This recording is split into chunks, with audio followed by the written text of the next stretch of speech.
Hello there, my name is Julia, and I just want to take 2 deep breaths to start off this video.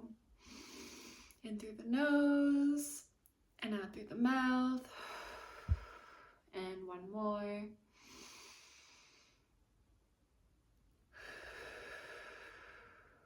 Beautiful. So today I want to talk about how meditation is just the beginning. Yes, let that sink in. I want to give you a little bit of context into my personal life and how I started meditating all day long as I walk, as I talk, as I exercise, as I work. I went from meditating 5 minutes a day, maybe when I was 20, 21, 22, and then kind of being unconscious the rest of the whole day. But those 5 minutes were very important to start to shift something in me, to shift my level of consciousness forever. And then when I was 23, I went to Costa Rica and I had a beautiful spiritual awakening. And I met a kind psychic there who taught me to meditate in a slightly different way, and I started meditating about an hour a day, maybe half an hour in the morning, half an hour at night, or just an hour in the morning. And that really helped shift something in me. It helped me access levels of joy that I had never even felt before in my life, didn't know existed. But then I kind of went about my day in a slightly less unconscious way, but not a fully conscious, present, meditative way. I kind of thought, that was it. I did my morning meditation and now I'm free. But now I found freedom through consciousness, but it's just slightly different and it requires a little bit more commitment and constant, not action, but constant presence. So I fast forward, I moved to Rome and I started to really slow down for the first time in my life. And I started to just watch the dust particles and I would feel peace, and I basically started to feel this kind of magic whenever I slowed down and, just breathed. So I basically did that. I started to feel this magic and I realized there's something here. There's something in this presence thing.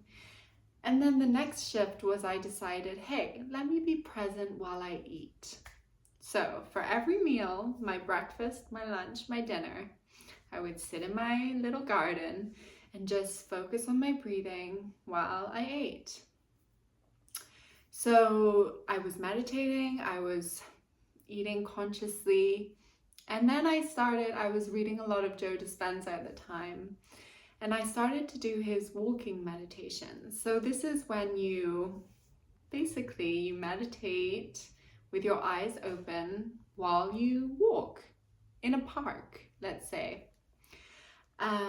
So I would plug him in and just go for a walk in a park. And I think this was the first time I realized, hey, maybe meditation can mean something bigger than just sitting with your eyes closed. Maybe I can live this way, truly. So those are the little sprinkles of consciousness that had started to kind of enmesh with my life. And then it's kind of a long story that I won't go into now, but I basically received a message from, you could say, the higher realms to focus on my breathing. Every single breath, focus on the breath. So I basically made a commitment to myself when I was 23 that I'm gonna try and focus on every single breath I breathe. for every single present moment. And it sounds like a lot, but it's just a way of helping you get out of your head and into your body so you can enjoy your life to the max.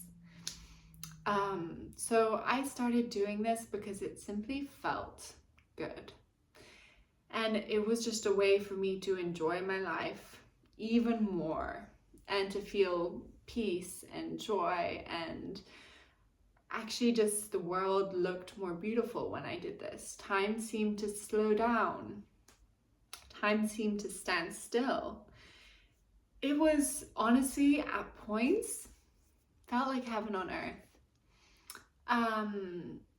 So yeah, it was a really beautiful thing, and I made this commitment to myself to focus on my breath when I was 23. Now I'm 28, nearly 29. I'm getting old. No, I'm just kidding. And I'm still doing that. I'm focused on every breath I breathe. And at the beginning it was hard. It's a muscle you need to train. But now it's almost automatic. It's just kind of my center, my anchor, that I really just do it now. So yeah, it's basically, I decided to choose presence above all else.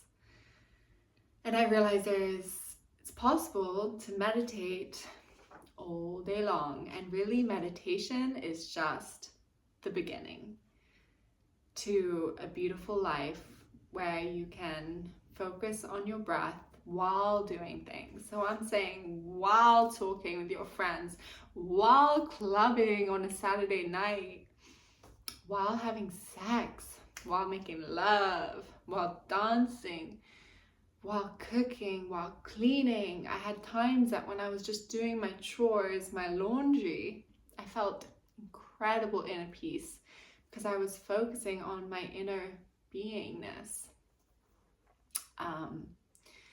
So yeah, it's been a beautiful life, and time will seem to slow down.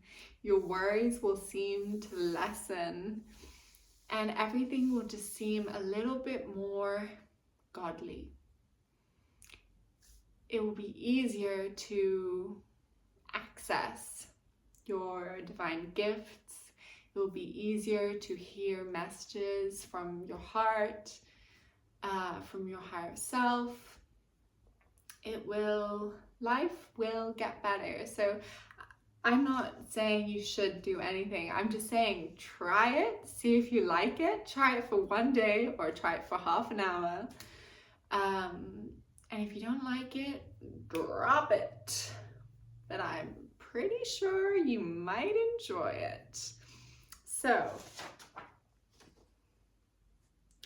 I wrote how to do this. I kind of explained it already, but the easiest way I've found to be present is to use the breath as an anchor. So we are always breathing, right? And most people are also always thinking. So it's nice to, instead of being up here in the mind, have something else to hold on to that's somatic, that's in your body, that's quiet, that's peaceful. So I like to use the breath. And all it is observing your breath as your belly goes out and in. That's all you have to do. If you want, you can push it. You can push the breath down to your belly. And exhale. You can breathe deeper as you do it. That might help you relax. Or you can literally just observe the natural flow of your breath. You can alternate doing those things. So yeah, that's basically how. It's extremely simple, but that's not to say it's easy, because at first you will forget and you will get distracted. It's a muscle that you need to keep strengthening. Think of it like, them glutes you're trying to grow. You need to keep going to the gym to strengthen. So yeah, that's basically how you do it, is you just observe your breath. And there's only one breath that is breathing at the time. There's only this one breath. So it can be overwhelming to think, oh, I have to be conscious of every single breath. Like there are multiple. No, there's only one. Just this one breath. That will help you.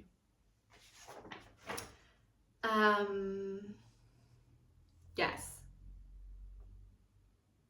So why do it? I wrote, for the sheer beauty of being present in this world. In a world where 99% of people are unconscious, unpresent, you know, scrolling on their phones the whole day,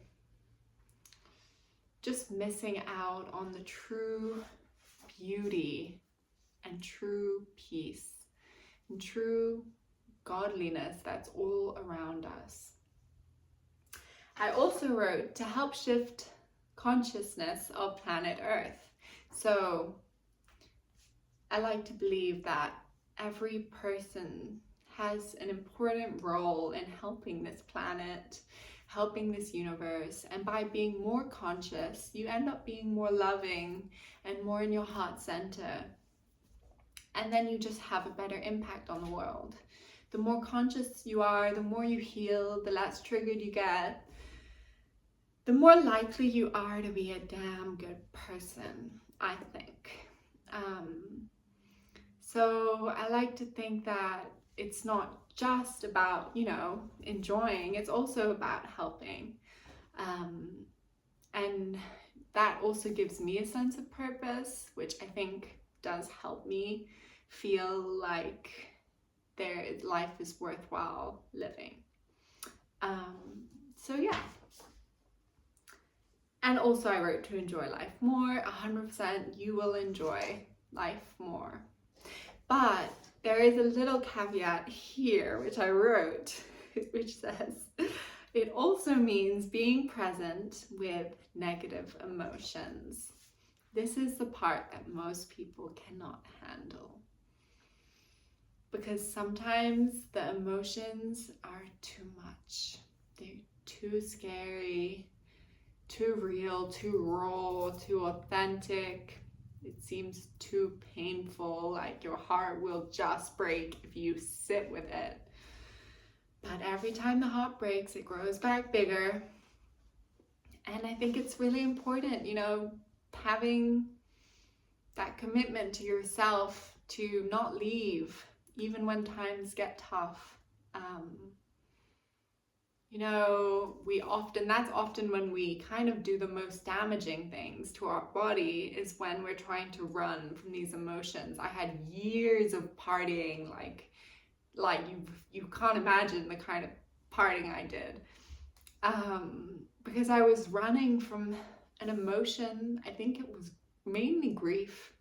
And I promise you, the pain that I inflicted on myself was 10 times worse than the actual feeling of the grief that I had to process. So it seems easier, and in a way it is, to just be unconscious and run away from your feelings. But actually, in the long run, it's so much easier to sit with your feelings, because often the feelings get processed and then you can feel a bit of happiness again.